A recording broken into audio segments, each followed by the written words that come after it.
বৌমা, এই যে এখানে এভাবে মেয়েকে বিছানায় নিয়ে বসে আছো, এভাবে বসে থাকলে হবে নাকি? হ্যাঁ, কোন নবাবজাদের মেয়েকে কিনা আমি ছেলের বউ করে এনেছি। যাও তো, তাড়াতাড়ি করে রান্না বান্না সেরে নাও। যাও বলছি। মা, আপনি এভাবে কথা বলছেন কেন মা? আপনি কি আমার সাথে একটু ভালো করে কথা বলতে পারেন না নাকি? আর শুয়ে কোথায় আছি মা? আজ আমার শরীরটা ভালো লাগছে না, তাই মেয়েকে পড়াতে বসিয়েছি। ই, পড়াচ্ছ না তো ছাই। আমি কি বুঝি না নাকি বলো তো? আমি ঠিক ভালো করেই জানি মেয়েকে পড়ানোর নামে তুমি আরামায়েশ করছো। শোনো, তুমি এত অলস কেন বলো তো? আগে জানলে তোমার মতো মেয়েকে আমি কোনো দিনও আমার ছেলের বউ বানাতাম না। আহা মা, আপনি এই ছোট্ট মেয়েটার সামনে এভাবে চিৎকার করছেন কেন? আপনাকে না কতবার বলেছি এভাবে ওর সামনে চিৎকার করলে ও এমন ব্যবহার শিখবে আপনার থেকে। আস্তে কথা বলুন মা। কি? তুমি এভাবে কি বলছো? হ্যাঁ, আমি চিৎকার করি? আমি তোমার মেয়েকে অভদ্র আচরণ শেখাচ্ছি? শোনো বৌমা, আমার সাথে লাগতে এসো না কিন্তু। আমি রেগে গেলে খুব খারাপ হয়ে যাবে। আহা মা, দয়া করুন আপনি। আমি এক্ষুনি সব কাজ করছি, তবুও আপনি আর চিৎকার করবেন না দয়া করে। এই বলে টুনি তার মেয়ে টুনটুনকে না পড়িয়ে অসুস্থ শরীর নিয়ে বাড়ির সব কাজ করতে চলে যায়। টুনটুন দিদি ভাই, তুই বুঝি পড়ছিস? পড়াশোনা কর, মন দিয়ে পড়াশোনা কর। আর শোন রে দিদি ভাই, তুই কিন্তু একদম তোর মায়ের মতো হবি না, বুঝেছিস? তোর মা অনেক দুষ্ট, বদমেজাজি, খারাপ, বুঝলি? তুই হবি আমার আর তোর বাবার মতো। তোর বাবা অনেক ভালো, আর আমিও অনেক ভালো। আচ্ছা ঠিক আছে ঠাকুমা, এবার তাহলে আমি পড়তে বসি। এরপর মিনু সেখান থেকে চলে যায়। আসলে মিনু তার ছেলের বউ টুনি আর নাতনি টুনটুনের সাথে গ্রামে বাস করত, আর মিনুর ছেলে টোনা কাজের সুবাদে শহরে বাস করত। তাই মিনু সব সময় তার ছেলের বউয়ের সাথে খারাপ ব্যবহার করত, যার প্রভাব পড়তো ছোট্ট টুনটুনের ওপর। একদিন মা, আপনি যে বললেন আপনার ঘর নোংরা হয়ে আছে, পরিষ্কার করে দিতে বললেন যে, কই আমি তো আপনার পুরো ঘর পরিষ্কার দেখছি মা। তাহলে আমি বরং এখন অন্য কাজ করি গিয়ে। রান্না শেষে আবার মেয়েটাকে খাওয়াতে হবে। কি? আমি যখন বলেছি ঘর পরিষ্কার করে দিতে হবে, তার মানে এক্ষুনি ঘর পরিষ্কার করে দিতে হবে। দাঁড়া, ও ঘর পরিষ্কার আছে, তাহলে এক্ষুনি আমি অপরিষ্কার করে দিচ্ছি। এই বলে মিনু অনেকগুলো বাদাম ছিলে সেগুলোর খোসা মেঝেতে ছড়িয়ে দেয় আর বলে, এই যে এবার আমার ঘরটা অপরিষ্কার হয়েছে, এবার পরিষ্কার করে দিয়ে রান্না উঠাবে। যাও। কি হলো, দাঁড়িয়ে আছে যে? কথা কি কানে যাচ্ছে না নাকি? হ্যাঁ, ছি মা ছি, আপনি এত নিজ মনের, এটা আমি আগে জানতাম না মা। আপনি ইচ্ছে করে আমাকে দিয়ে এভাবে কাজ করাচ্ছেন কেন বলুন তো মা? আমি কি বাইরের কেউ নাকি? আমি তো আপনার নিজের ছেলের বউ, তাই না? নিজের ছেলের বউয়ের সাথে কি কেউ এমনটা করে নাকি মা? কে ছেলের বউ? হ্যাঁ, শোনো, যেদিন তুমি এ ঘরে বউ হিসেবে এসেছো সেদিন থেকে আমি তোমাকে অপছন্দ করি।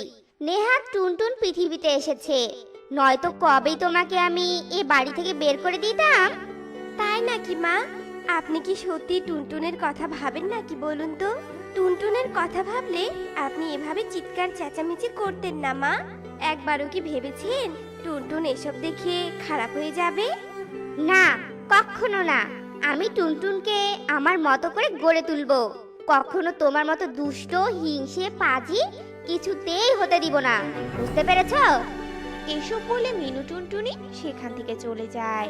টুনি শাশুড়ির এমন আচরণে অনেক কষ্ট পায়, কাঁদতে থাকে। এভাবেই টুনটুনির সামনে মিনু টুনটুনি সব সময় তার ছেলের বউ টুনির সাথে ঝগড়া করত। একদিন মা টুনটুন, আয় মা, আমি তোকে এখন পড়াতে বসাবো। কতদিন থেকে তোকে পড়াতে বসাই না বলতো? আয় মা আয়, সব পড়া মনে হয় তুই ভুলেই গেছিস, তাই না রে মা? না মা, আমি এখন তোমার কোনো কথা শুনবো না। আমি এখন খেলছি, তুমি দেখছো না? আমি এখন পড়বো না। যাও তো, বিরক্ত করো না। একটা থাপ্পড় দিব, বুঝেছিস?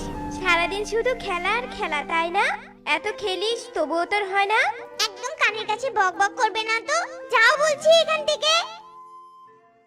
বৌমা, তুমি আবার আমার নাতনির সাথে চিৎকার করছো? তোমাকে না বলেছি তুমি ওর সাথে চিৎকার করবে না। দিদি ভাই, তুই এখন খেল তো গিয়ে, তোর মা তোকে আর কিছু বলার সাহস পাবে না। যা দিদি ভাই, যা।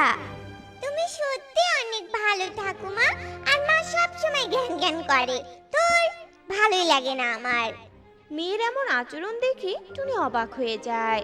এভাবেই মিনু টুনটুনের আশকারাতে টুনটুন মাথায় উঠতে থাকে।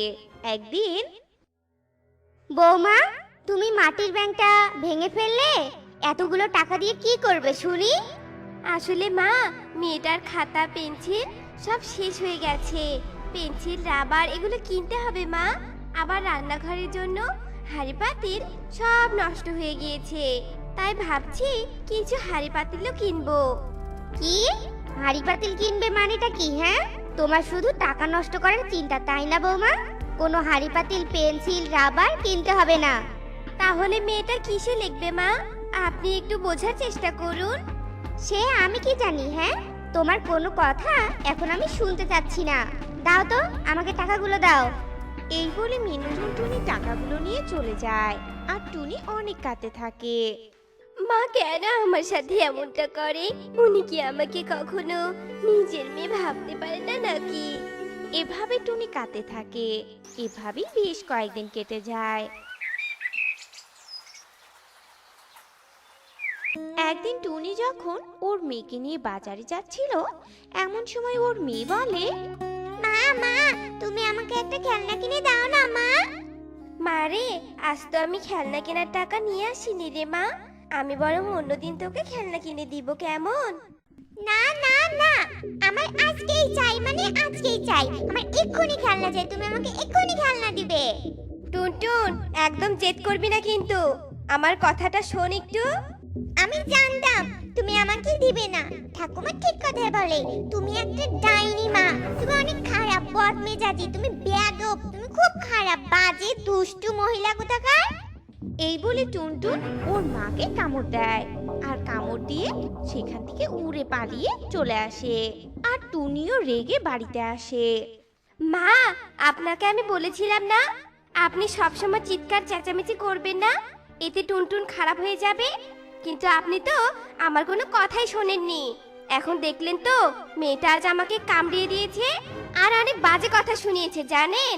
এত সব কিছু আপনার কাছ থেকে শিখেছে ও। শোনো, টুনটুন বেশ করেছে, তোমার সাথে এমনটাই করা উচিত। আয় দিদি ভাই, আমার কাছে আয়। এভাবে মিনু টুনটুনকে আশকারা দেয়। আর দিন দিন টুনটুন প্রচুর দুষ্টু হয়ে যায়। আজ এর ক্ষতি করে তো কাল অন্যর ক্ষতি করে, আবার বাজে বাজে কথা বলে। এভাবেই দিন কাটছিল।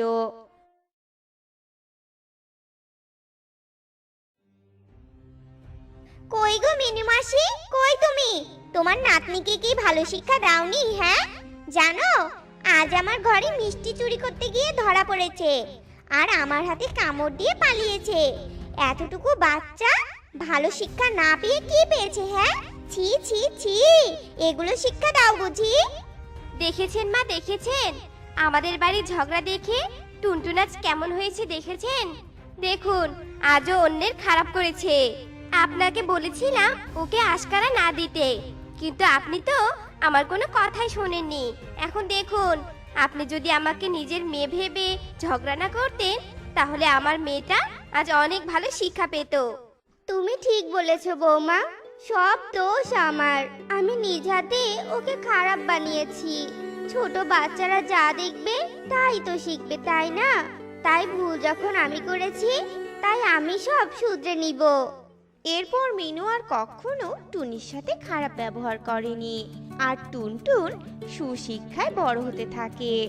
বন্ধুরা, বাচ্চাদের সামনে আমাদের কখনোই খারাপ আচরণ করা ঠিক নয়। বাচ্চারা অনুকরণ প্রিয়, তাই বাচ্চারা চোখের সামনে যা দেখে তাই সেটা তারা চোখ বন্ধ করে অনুকরণ করে। তাই আমাদের কখনোই বাচ্চাদের সামনে খারাপ আচরণ করা ঠিক না।